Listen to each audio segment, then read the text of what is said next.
One day at Knapford Harbor, Duck was talking to Arthur, Donald, and Douglas. "And that certainly was the Great Western Way," Duck said, finishing his story. "You have literally told this story 10 times today." "I know. I just like to tell stories over and over again." "Oi, Ducky, he finally admits it." "Ah, yes, good on you, Ducky." "Oh, yes, I always handle things the Great Western Way. That reminds me of a story." "All right, I am leaving. I am not getting told this story again."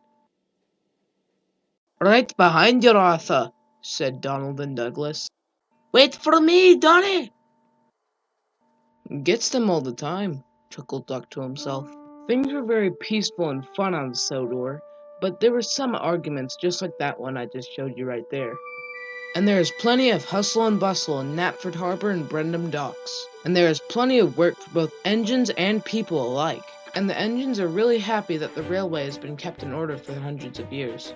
Yes, there was that recent feud between the Steamies and Diesels, but that was all over now due to Diesel saving Wilbur and Molly from a fire. Very brave and heroic thing to do, I might add. And now all of the engines are really happy. Sodor truly is a beautiful sight to see.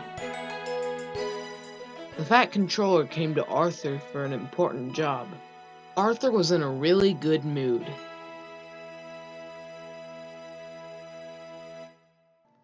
"Arthur, you must shunt some trucks at a Norfolk quarry with Duck. You must do it soon, or else your semi-spotless record will be ruined." Arthur was not in a good mood anymore. He was cross. "Why do I have to work with such a loudmouth like that? Guess I'll get it over with." Soon enough, Duck and Arthur were organizing trucks at a Norfolk quarry. And in no time at all, the trucks were all shunted into their proper places. Arthur and Duck were at the water tower getting a well-deserved drink. "Well, Arthur, it appears that you've learned—" "Please don't say it, please don't say it." "Great Western Way," Duck said cheekily. "Oh God, I really do not want to fit in with engines like you."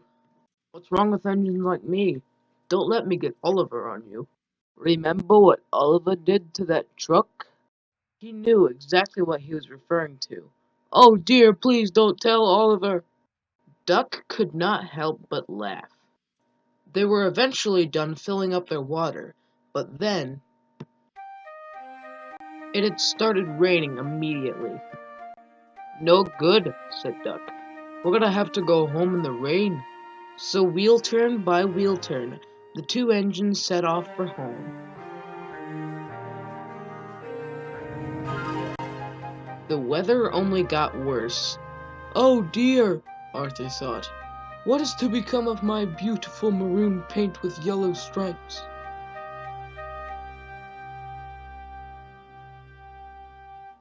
Duck and Arthur did not realize that the track in front of the bridge was heavily bent, and it was due for repair. And when they realized that the track was twisted, it was too late.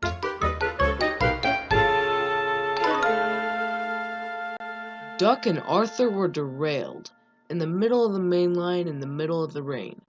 "You all right back there, Duck?" Arthur asked in concern. "Been better. Man, I wish there was somebody who could come over here." Luckily, a lady in a house right next to Gordon's Hill saw what happened, and she immediately phoned Sir Topham Hatt. Later, Neville came with a tow cable. "Tough luck, lads," he said.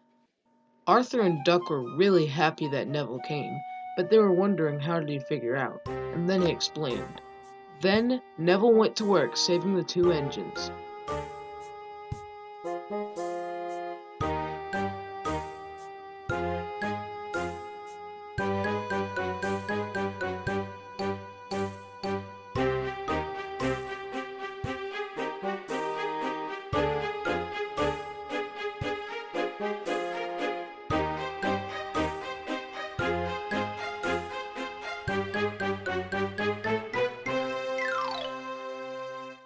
"Thank you very much, Neville," Arthur said with triumph. "Truly," added Duck, "you sure made a fine example of the Great Western Way." "Thank you, Duck," said Neville happily.